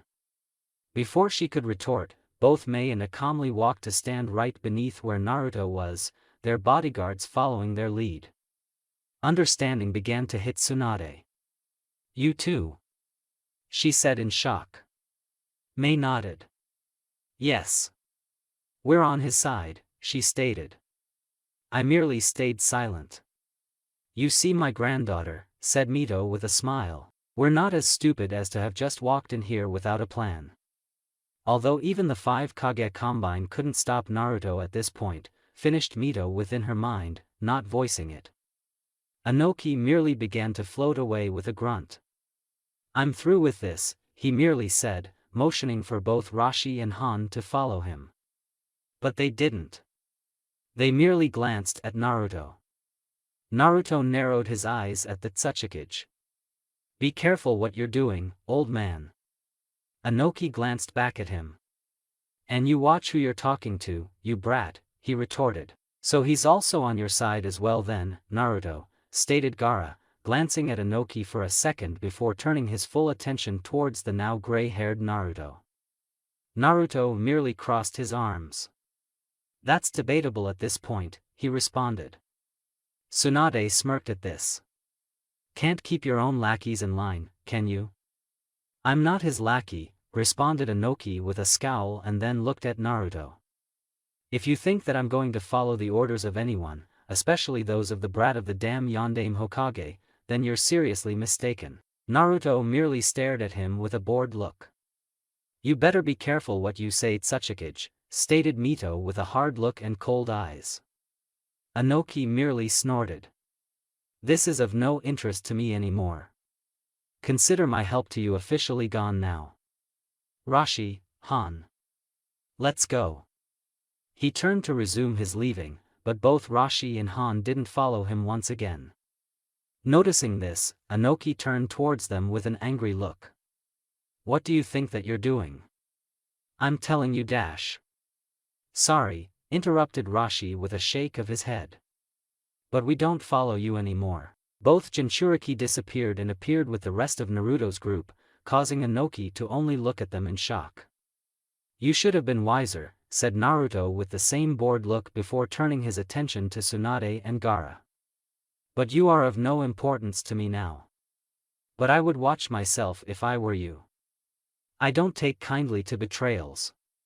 Seeing no other alternatives for the moment, Inoki merely left. He wasn't going to try to fight a losing battle. He might be prideful, but he wasn't stupid. That's ironic, said Tsunade in sarcasm. You who betrayed us don't like to be betrayed. Naruto shrugged at that. Take it any way you want. What you think of me at this point is irrelevant to me now. Do you seriously believe that you're being the bigger person by doing what you're doing? Questioned Gaara while looking Naruto straight in the eyes. Naruto turned towards him. No, answered Naruto without any hesitation. All of us, he began, looking back momentarily at Mito and the rest before turning towards Gaara again, we don't think that we're any better than any of you by choosing to do what we're doing. But when have we acted as if we thought that we believed that? No wait, you expected for me to take it with a goofy smile on my face as I have done in the past, said Naruto while turning to look at Tsunade. Well, you know what? I'm done with trying to be the good guy. To just allow for people to walk all over me. That old Naruto is gone, he stated with narrowed eyes. Temari could only glance at Gaara worriedly. Gaara. Mifune took a step forward. You have yet to explain as to what is your purpose for coming here. I doubt that it's just for a simple chat. Naruto glanced at him. Who the hell are you? He asked. That's the leader of the samurai in the land of iron, Naruto-kun, answered Kushina with an amused sigh. Getting the answer, Naruto then shrugged. It's simple really. We're here for two reasons. The first is to declare the official start of the Fourth Shinobi War, he stated as if he was just talking about the weather. Tsunade gasped. Are you insane? Naruto shrugged again. I don't know. Maybe, maybe not. And as for the second reason, Naruto took a pause and then turned to where Kabuto was calmly sitting. The second reason is to take something back that bastard took from us. Kabuto merely chuckled as he stood up. And here I thought that you had forgotten about me. But it turns out that you came all this way for me? I'm honored really. Mito scowled at him. Don't flatter yourself, you bastard. That Fuinjutsu belongs to the Uzumaki clan and to one else, least of all a maniac like you. Kabuto simply shrugged. Oi, what is she talking about, Kabuto? Questioned Tsunade with narrowed eyes. Naruto smirked when he saw this. Oh? What's this? Can't keep your lackeys in line, can you? He said, using the same insult that Tsunade had used on him. Tsunade scowled at him but didn't respond. Instead, she focused on Kabuto. Answer me. It's nothing, answered Kabuto as he jumped down and landed next to Tsunade. It's just something to guarantee our victory here today. What is that supposed to mean? Asked Tsunade with doubt, but Kabuto didn't respond. Before she could question him, someone else spoke. I have a question for you, said Gaara while looking at Naruto. Naruto sighed. What is it? Gaara took a pause, and then said, what is this about the Uzumaki clan being destroyed by Kiri, Kumo, and Iwa? Mei flinched at the reminder while merely stood there looking indifferent. Naruto raised an eyebrow at the question. What is it to you? I'm trying to understand why you are doing this, responded Gaara. Naruto shook his head. You of all people should understand why I'm doing this, Gaara, replied Naruto softly. Gaara's eyes widened at that. He can't possibly mean. But Naruto focused his attention on both Tsunade and Kabuto instead. Now, if we could begin here. Tsunade-sama, said Kakashi next to her, his Sharingan ready. What will we do? Tsunade had her eyes narrowed and directed at Kabuto. Mito jumped down and landed between Mei and A. There's nothing that you can do, she responded, but to give up. Just accept that you can't win. Tsunade turned to look at her grandmother. I still have a bone to pick with you. Mito raised an eyebrow. Really? Fine then. See if you can entertain me for a while then, my granddaughter. Mito was confident that Naruto would be more than enough to deal with Kabuto and recover the scroll that they wanted, so it wouldn't matter if she enjoyed toying with Tsunade for a while. Mito then appeared by the exit, motioning for Tsunade to follow, and then took off with Tsunade right behind her. Now that's taken care of, shall we commence here, said Naruto while staring at Kabuto. Mifune then appeared in front of Naruto, sword drawn, and took a swipe at him, only for it to be blocked by another sword that belonged to none other than a smirking Kushina. I've always wanted to test my kenjutsu against a samurai, she stated with the present smirk. And who better than the current head of the samurai? I'll be your opponent, she stated while pushing him back. Mifune-sama, said Okasuke, one of Mifune's right-hand men.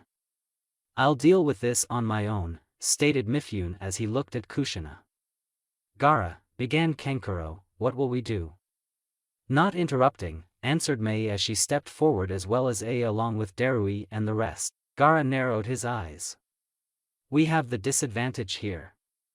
Oi, said Rashi as he and Han landed in front of both Kakashi and Okasuke, we'll be the ones fighting the two of you. Kakashi narrowed his eyes. I'll have to finish this quickly, he thought.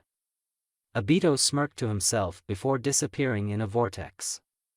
Naruto, along with Yagura, Fuka, and Utakata jumped down to land in front of a grinning Kabuto. So it's 4 against 1, is it? Said Kabuto while shaking his head. Now that seems highly unfair, doesn't it? Why don't we even do this? He brought his hands together and 6 coffins rose from the ground. Naruto smirked. Now how is bringing 6 of your little puppets fair? Oh wait, that's because they don't add up to anything in the end. Kabuto smirked as well. Perhaps. But these 6, I've made specially for you, he stated while chuckling. Naruto's smirk fell as the openings of the coffins fell to the ground, revealing the 6 individuals that were inside. Fuka could only stare in shock as she gazed at the 6 individuals that were present inside the coffins. No way. Yagura narrowed his eyes while Utakata could only sigh.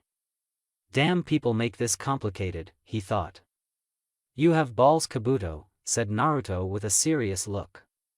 You have balls, all right. The 6 revived individuals were none other than both Senju Hashirama and Senju Tobirama, Sarutobi Hiruzen, Namikaze Minato, and both Uchiha Madara and Uchiha Izuna. Is this Sasuke? Thought a slightly frightened Karen while staring at Sasuke's back. This chakra, it's cold. Danzo merely looked at Sasuke with an impassive look on his face. Do you seriously think that you can beat me, boy? Sasuke didn't respond, instead staring at Danzo with a killing intent, his eternal amplifying the effect. "Sasuke," said Mikoto in a serious tone from his side, "I trust that you can handle him." Sasuke merely did a small nod to confirm.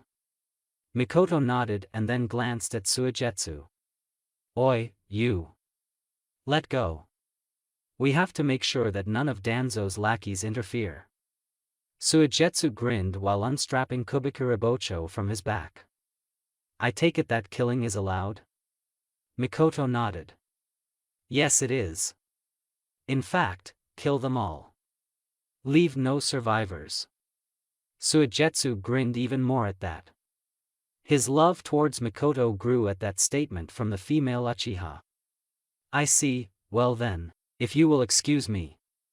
Suigetsu looked all around the inside camp to count perhaps 50 or so root members. He charged at them while preparing Kubikuribocho to chop them all down while emanating an incredible amount of bloodlust at the same time. "You," said Mikoto looking at a shaking Karen, "don't interfere or else you will die." With that, Mikoto headed towards where Suigetsu was currently engaged with the root Umbu, intent on killing some of them herself. "How foolish," said Danzo as he unstrapped the bandages that were covering his right arm, having already discarded the gauntlet-like mechanism that had been above the bandages. "That Mikoto, thinking that a brat like you could take me down." Danzo had already recognized who Mikoto was and, while surprised, he would wonder about that later after he captured her. He was already making up plans for her, mainly using her to recreate the Uchiha clan, except one that would be under his control this time. Not one that planned rebellions. That was just too troublesome. Sasuke's eyes widened as Danzo's entire right arm became visible, mainly at the fact that there were Sharingan eyes that were embedded into it. How disgusting, thought Karen while looking at the Sharingan's eyes. She wanted to puke at the sight. "You," said Sasuke with anger, "where did you get those?" "That would take too much time to explain," replied Danzo calmly. "Time that I would not like to waste seeing as there's something more important that I need to deal with. Mainly the Kage summit." No doubt that it had started already, and he needed to be there, and there was no way that he was going to allow a brat to stop him from achieving his goals. Sasuke scowled. "No matter," he said. "I'll still kill you." Danzo didn't respond to that. Instead he forms a couple of hand signs causing Sasuke to narrow his eyes. Then Danzo charged towards the young Uchiha at an incredible speed, kunai in hand as he brought it forward to stab Sasuke. Sasuke didn't even try to dodge, instead allowing his Susanoo to shield him. Danzo's one visible eye widened as the blade of his kunai broke in half, caused by some sort of purple ribcage that had surrounded Sasuke. "This is Susanoo," realized Danzo before a giant hand grabbed him roughly.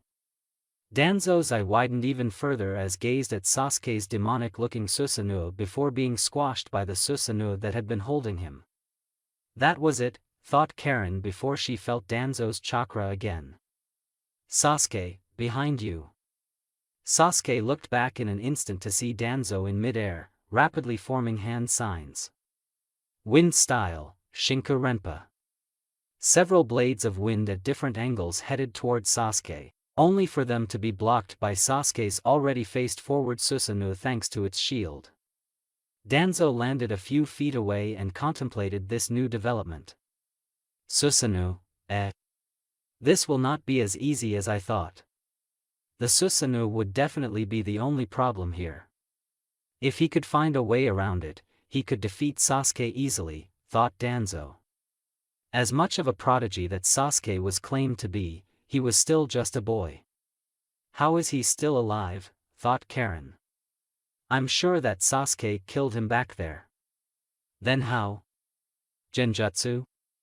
No, not possible. Neither mine nor Sasuke's chakra are disrupted." "Then how?" She then noticed that one of Danzo's Sharingan eyes had closed. Noticing that caused her eyes to narrow. "Are those Sharingan eyes the cause?" "You're a disappointment to Itachi's memory," stated Danzo as he looked at Sasuke, who narrowed his eyes in anger. Everything that he sacrificed himself for, you're destroying all of it at the moment. Although you being here obviously means that you know the truth about the Uchiha massacre, meaning that Itachi was a traitor to Konoha. Shut up, screamed Sasuke as his Susanoo began to change again, taking on its final form accompanied by what appeared to be a ball of Amaterasu flames. What is this, thought Danzo as he took a step back and readied himself. Sasuke's chakra just became colder again. Thought an even more frightened Karen, having forgotten about trying to solve the mystery of how Danzo was still alive for the moment. Itachi, said Sasuke in a low tone, remembering how Itachi had asked him to fight him. You don't know him at all. Danzo simply looked at Sasuke, not responding. The ball of Amaterasu flames formed into a sword in an instant. Sasuke's Susanoo grabbed the blade and took a swipe towards Danzo, who jumped upwards, out of the way of the blade. But he wasn't prepared to defend himself as Sasuke appeared in front of him, his sword in hand as he cut Danzo's head off of his body. Sasuke landed and looked back to see Danzo's body disappearing. Again. Danzo then appeared a distance away again. He's skilled with the Susanoo, it seems. To be able to hold it even though he's not within it. Sasuke then removed both of his wrists, revealing armbands with seals underneath. Instantly, a Fuma shuriken appeared in his hands which he threw straight at Danzo. Childish, thought Danzo as he crouched down, ready to jump upward to dodge the coming shuriken. He did, but once again was surprised as another one appeared in front of him and hit him dead on, killing him yet again. Sasuke formed Chidori and disappeared as Danzo threw Wine Chakra embedded shuriken towards his position from his new location. Danzo managed to tilt his head to the side to successfully dodging Sasuke's Chidori as Sasuke appeared behind him. Danzo then proceeded to grab Sasuke's elbow to throw at him but instead received a hit in the gut courtesy of Sasuke's knee. Danzo hunched forward in pain. Using this opening, Sasuke managed to break free from Danzo's hold and used Chidori to stab him, killing Danzo once again. 3 times already. Thought a troubled Danzo as he appeared on the other side, looking at the remaining Sharingans in his right arm. It's better if I don't engage him in taijutsu. Sasuke could only scowl as he looked at Danzo. Again with that. But those eyes, some of them have closed already. Whatever jutsu he's using, they're definitely tied together somehow. This reminded him of a jutsu that he had read in the archives of the Uchiha library, but he still wasn't convinced just yet. There must be a time limit for when those eyes close, thought Karen, who had gotten over her shock and was watching the fight intently. I just need to figure that out. It was obvious to her that those Sharingan eyes were the key here. Danzo bit one of his fingers to draw blood out, an act which caused Sasuke to rush at him. But Danzo was faster. He brought his hand down and a wall of smoke covered the area. And out of the smoke came out a large elephant-looking animal. Sasuke stopped his rush and shielded his eyes as the summoned animal inhaled, which caused a powerful suction to occur, sucking intense, nearby trees, and the sort. No choice then, thought Sasuke as he activated his Susanoo once again for protection as he prepared to use a fire jutsu to counter. He wasn't able to notice Danzo behind him though as he inhaled just like his summoned animal. Wind style, Shinkaha. What? Thought Sasuke as his Susanoo was hit in the back by a blade of wind, cracking the outer armor and the interior skin as well. That's it, thought Danzo as he intended to hit that spot with an even stronger jutsu. That's Susanoo's weak point. But Sasuke acted first. The blade made out of Amaterasu flames did another swipe, sending out individual flames of Amaterasu in the process towards Danzo at incredible speeds. Danzo could only scowl again as the flames hit him, not being fast enough to dodge them. So he was killed, again. Fire style, Gokaku. The summoned beast, or Baku, could only howl in pain as he sucked in the giant fireball, courtesy of Sasuke, before it disappeared in a puff of smoke. Staring at Danzo's body before it disappeared, Karen counted up to 60 seconds when the body disappeared and another eye closed as well. The time limit is 60 seconds, realized Karen before looking at Sasuke. Sasuke. The time limit of this jutsu is 60 seconds. And it looks like he needs those Sharingan eyes to keep it active before they close. Meaning that when they all close, he won't be able to use it anymore. That woman figured out Izanagi, thought Danzo in frustration as he appeared next to where he had previously died. You, began Sasuke looking at Danzo while still protected by his Susanoo, finally confirming what jutsu Danzo was using. You're using Izanagi, aren't you? Danzo's eyes widened at this. You know about Izanagi? Just as I thought, said Sasuke as he took a step forward. I only have 4 eyes left, thought Danzo as he looked at his right arm. The 60-second time limit is the major flaw with this jutsu besides not being able to reuse the eye that the caster uses. But I still have Shirsue's eyes. I was planning on using it at the Kage Summit, but it looks like I don't have a choice here. Not unless I want to die, of course. And the answer to that was a big no. That's not going to work, Danzo. Both Danzo and Sasuke looked to where the main camp was located to see both Mikoto and a grinning Suigetsu who was drinking water from his bottle, bodies of Root Umbu members all on the ground, obviously dead. My Root. Thought Danzo, not believing how things were going at the moment. Everything was falling apart, the complete opposite of how he expected for this day to go. I know that you're thinking of using Shirsue's eye, said Mikoto with her right hand on her hips, giving her the expression as if she was correcting one of her sons in a stupid mistake. But my Sharingan will nullify Shirsue's genjutsu, so don't even bother. That's not possible, replied Danzo, thinking that she was bluffing. You don't even have the Menjikyu. You can't possibly dash. You're forgetting that the Sharingan is like a ninja tool, interrupted Mikoto while shaking her head. I've trained myself really hard in genjutsu because of the fact that you possess Shirsue's eye and his genjutsu in the process. My goal was to kill you, I didn't want to be caught in it in the process and be used for one of your little schemes. Before Danzo could respond to that, he was pierced by a purple arrow with the tip covered by the Amaterasu flames.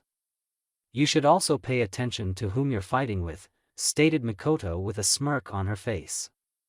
Sasuke glanced at Danzo's right arm as he reappeared once again, noticing that only none of his Sharingan eyes were opened anymore, meaning that he would not be able to use Izanagi again at all.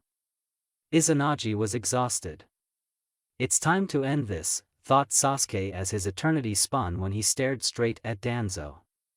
Danzo glanced at his right arm to notice that he still had one Sharingan eye open. I have to put an end to this in these last 60 seconds. I'll have to save Shirsue's eye to defeat Mikoto. It's my only choice, thought Danzo as he looked at Sasuke who still had his Susanoo active. That was going to be the problem, but he had already found its weak spot. All he needed to do was to concentrate his attacks there. Danzo then rushed at Sasuke again, seeing no other alternative at the moment. He only had less than 60 seconds. No time to think anymore. Sasuke could only smirk as he rushed at Danzo as well, deactivating his Susanoo as he brought out his sword, both lighting and the flames of Amaterasu surrounding it. Well, that was convenient for Danzo. Without the Susanoo, his major obstacle to defeat Sasuke was gone. His cockiness will be his downfall, thought Danzo as he brought a kunai and coated it with wind chakra. Sasuke, don't, screamed Karen. Mikoto merely watched with an impassive look on her face, and Suigetsu, while he continued to drink his water. Both disappeared for a moment and then reappeared directly in front of each other, each piercing each other at the same time. Danzo could only smirk for the first time even though blood was coming out of his mouth. That was stupid of you, stated Danzo. Rushing at me when you had the advantage. Now this is love dash. Danzo stopped talking when he realized that he was still injured and in the same position. What's going? Why isn't Izanagi activating? He wondered to himself. Itachi, said Sasuke in a low tone, this makes one. Danzo's visible eye widened when the Sasuke in front of him disappeared, only for another uninjured Sasuke to be seen behind him, his sword piercing his chest and with a crazed smile on his face, his eternity making him look even more intense and insane. "How?" asked Danzo as Sasuke retracted his sword and fell to the ground, kneeling. "Genjutsu," answered Sasuke. "You thought that you had one still open when in fact all were closed. You also thought that it was the real me that rushed at you." Sasuke shook his head here. "That would have been stupid of me. Like you said, I had the advantage," he finished with a smirk. "I was too worried that I didn't even detect the genjutsu," realized Karen as she breathed in relief. "I might not be as efficient as Itachi with genjutsu," continued Sasuke as he took a step forward, "but it's more than enough for an imposter like you." "You're through, Danzo," said Mikoto as she appeared next to Sasuke. "I'll be taking what you stole now." "I'm not through yet," said Danzo as he stood up, markings appearing on his chest as he ripped his shirt open. "The Yurashiro," realized Mikoto as she took a step back. "Sasuke, move." While not knowing what Danzo was up to, Sasuke did as his mother instructed. "It seems that this is it for me," thought Danzo as a black sphere began to surround him. "I guess I couldn't become Hokage in the end after all." The sphere exploded. "Madara. That son of a bitch." Naruto blocked out Kurama's rambling, instead focusing on the current situation at hand. Kabuto smirked as the revived shinobi opened their eyes. "This is it." Madara opened his eyes and looked around, seeing Hashirama with his brother and Izuna as well. "So it has happened then," he thought. "What is this?" said Minato as he looked around as well. "I thought that I was dead." "It's Orochimaru," stated Sarutobi with a sigh. "Unfortunately no," said Kabuto from behind them. "But it doesn't matter now." "Who are you?" asked Minato as he glanced at him. "Kabuto?" asked Sarutobi with wide eyes as he could make out the distinct features of the old appearance of Kabuto. "How could you be Dash?" "Like I said, it doesn't matter," interrupted Kabuto. "Brother," said Izuna as he saw him, "what's going on here?" "Madara," stated Hashirama with a surprised look. Madara merely grunted. Tobirama could only scowl as he looked at the two Uchihas. "I suppose welcome back to the living world is in order," said Naruto as he took a step forward and looked at each one of them. When he reached Minato though, his eyes narrowed. "I didn't think that I would be seeing you here again, Yondaime." Minato for his part could only look at the individual in front of him with a confused look. "I don't even know Dash," but he stopped short when he saw the whisker marks. "Naruto?" he said with wide eyes. "Naruto?" repeated Sarutobi. "But that's impossible. He doesn't resemble Naruto at all." "Glad to see you too, old man," said Naruto with a feral grin. "Just what's going on here?" said Minato. "Talking time is over," said Kabuto as he formed another hand seal. "This is my jutsu," retorted Tobirama. "Do you real think that, Dash?" "Yes, I think I can," interrupted Kabuto. Before Tobirama could retort, he noticed that he couldn't move his body on his own free will. "This guy." Hashirama raised an eyebrow. "Oh. This is surprising." He couldn't move either. "Brother, mind explaining?" asked Izuna as he looked at Madara. Madara for his part was merely staring at Naruto. "So it seems that everything is going according to plan then," he said with a slight smirk. Naruto shrugged at him. "I don't know, since apparently Obito is the only one that told you everything." "Speaking of which, where is he?" wondered Naruto momentarily before shaking the thought away. He could not get distracted at the moment. Madara smirked when he heard that. "It seems that I made the right choice in choosing you, Obito." "Madara," said Tobirama in irritation. "Tell us what the hell is going on here." Madara glanced at him. "You're in no position to demand anything considering the fact that he's pulling the string on us," said Madara while glancing at Kabuto. We can't handle them, said Fuka beside Naruto. They're too strong. Then stay back, replied Naruto as he took another step forward. Because I'm not backing down. We'll help you, said Yagura as he took a step forward as well as Utakata. If you want, simply responded Naruto as he focused on the six in front of him.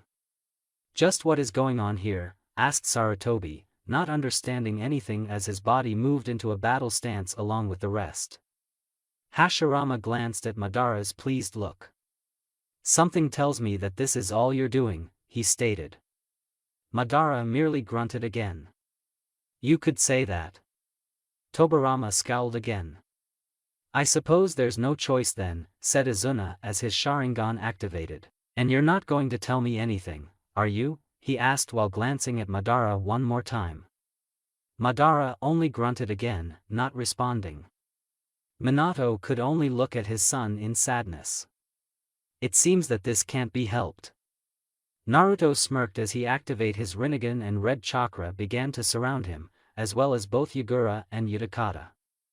Fuka merely jumped back, not wanting to get involved. Not that she would be of much help in this fight. Don't feel bad, said Naruto with anticipation in his voice, because I can't be more than glad about what is going to happen. Madara activated his Eternal Manjikyu Sharingan as a ghostly blue energy began to surround him. I suppose it's time to see if they have chosen well, Uzumaki Naruto. Not knowing what he meant by that, Naruto merely looked Madara straight in the eyes. Rinnegan met Sharingan.